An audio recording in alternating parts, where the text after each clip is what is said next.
बहुत साल पहले की बात है। एक छोटे से गांव में एक मोची उसके बेटे के साथ रहता था।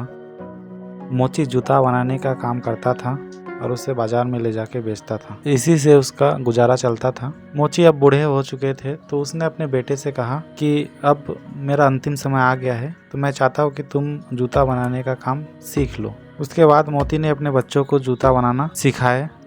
एक दिन मोची ने अपने बेटे को जूता मार्केट में ले जाकर बेच के आने के लिए कहा। उसका जो बेटा था वो मार्केट गए अपने बनाए हुए जूते लेकर और उसको बेच के आए। वह घर के एक कोने में चुपचाप बैठा हुआ था, मानो वो किसी बात से परेशान था। मोची ने उनसे पूछा कि क्या दिक्कत है, तुम ऐसे उदास क्यों बैठे हो। उसके बेटे ने कहा, मैं जो जूता बनाया था वो सिर्फ 5 रुपए में ही बेच पाया हूँ, इससे ज्यादा कीमत कैसे। मोची ने अपने बेटे से कहा, उदास मत हो, मैं तुम्हें और अच्छे तरीके से जूता बनाना सिखाता हूँ जो इससे ज्यादा कीमत में तुम मार्केट में बेच सकते हो। फिर उसके बेटे ने जूता बनाना स्टार्ट किया।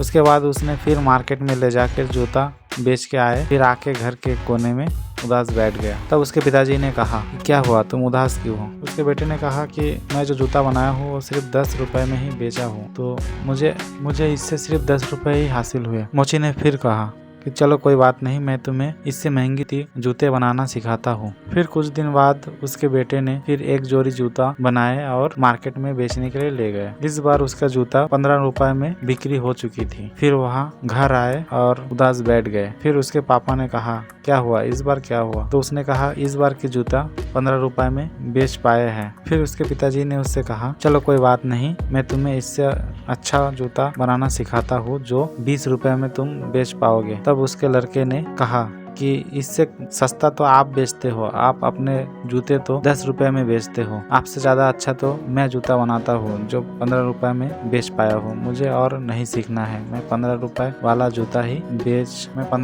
जूता ही बेचूंगा। मोची ने मुस्कुराते हुए कहा, कुछ साल पहले मैं भी अपने पिताजी से यही कहा था, जब उसने मुझे 15 रुपए वाले जूते बनाना सिखाना चाहते थे, किंतु मैं मना कर दिया था। आज मैं जो जूता बनाता हूँ वो 10 रुपए में ही बेचता हूँ। इससे यहाँ सीख मिलता है कि लाइफ में कभी भी सीखना बंद करना नहीं चाहिए। कहीं से भी हो, ज्ञान हमें अर्जित करते रहना चाहिए, क्योंकि ज्ञान की कोई सीमा नहीं होती, जितना जाने उतना ही कम है।